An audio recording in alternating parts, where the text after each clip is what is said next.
Pour 5 minutes, chers collègues.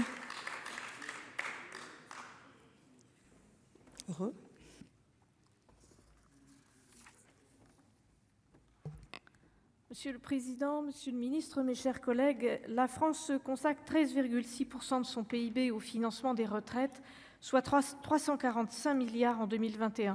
C'est moins que l'Italie, 15,6%, mais c'est plus que la plupart des pays de l'OCDE, dont l'Allemagne, la Belgique ou l'Espagne, qui sont en dessous de 11%. L'actuel équilibre de notre système de retraite devrait se dégrader dès 2023, jusqu'au milieu des années 2050, dans le meilleur des cas. Si l'on s'accorde à éviter la baisse du niveau des pensions et la hausse des prélèvements, alors la dégradation des comptes rend la réforme indispensable. Celle-ci devrait se limiter à une dimension paramétrique en jouant principalement sur 2 critères pouvant être combinés. Une majoration de l'âge d'ouverture des droits de 62 à peut-être 65 ans d'ici 2031 via une progression de 4 mois par an. L'accélération de la majoration de la durée de cotisation prévue par la réforme Touraine qui prévoit pour les personnes nées en 1973 ou après que la durée d'assurance requise pour l'obtention d'une retraite sans décote augmente progressivement d'un trimestre tous les 3 ans entre 2020 et 2035 pour atteindre 43 ans, soit 172 trimestres. Mais il conviendra au préalable de s'entendre sur la convention d'équilibre choisie, soit un effort de l'État constant en pourcentage de PIB, quel que soit le besoin du CAS et des régimes spéciaux déficitaires, soit un équilibre permanent des régimes où l'État comble les besoins chaque année, et c'est la convention actuellement retenue. Elle dicte un âge moyen de départ à 64 ans dès 2030, porté à 66,5 ans d'ici 2060 pour atteindre le retour à l'équilibre du système. L'augmentation de l'âge de départ pose question au regard de la faible progression de l'espérance de vie. Il en résulterait mécaniquement une moindre durée de retraite. En effet, les gains d'espérance de vie ne sont plus systématiques. Une attention particulière doit aussi être portée à la pénibilité des métiers, aux dispositifs carrière longue, à la prévention de l'usure au travail, mais également à l'aptitude des entreprises à employer des seniors.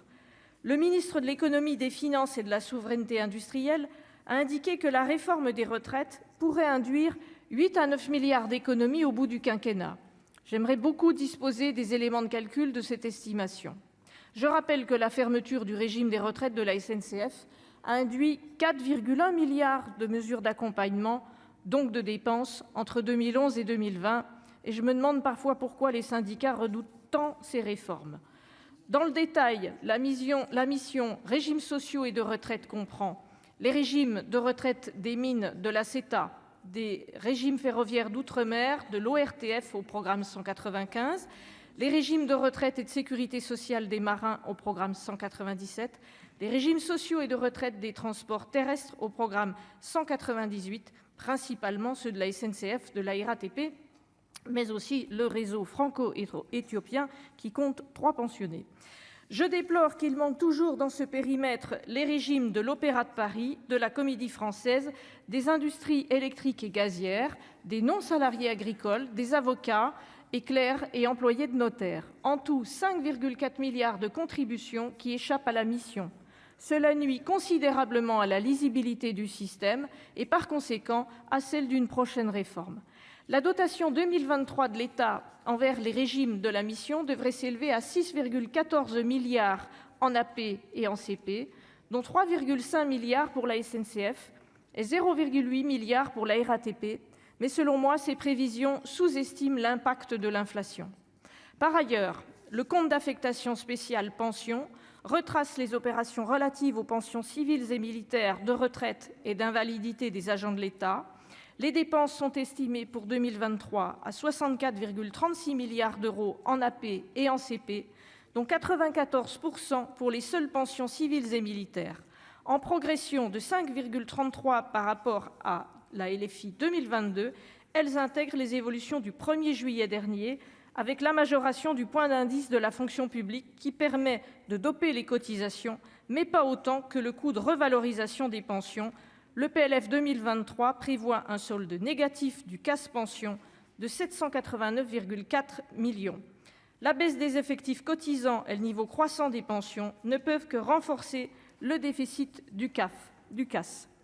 J'attire votre attention sur le fait que les taux de contribution employeur, qui assurent historiquement l'équilibre du CAS, ont toujours permis de dégager des soldes excédentaires. Ces taux n'ont pas été révisés depuis 2014 et pour la première fois, l'exercice 2022 devrait se clôturer par un déficit de 224 millions d'euros.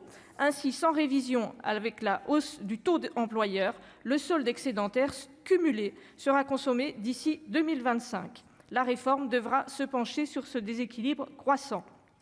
Avec ces observations, je vous propose d'adopter l'ensemble des crédits de la mission. Merci. Merci. J'appelle maintenant Monsieur René-Paul Savary,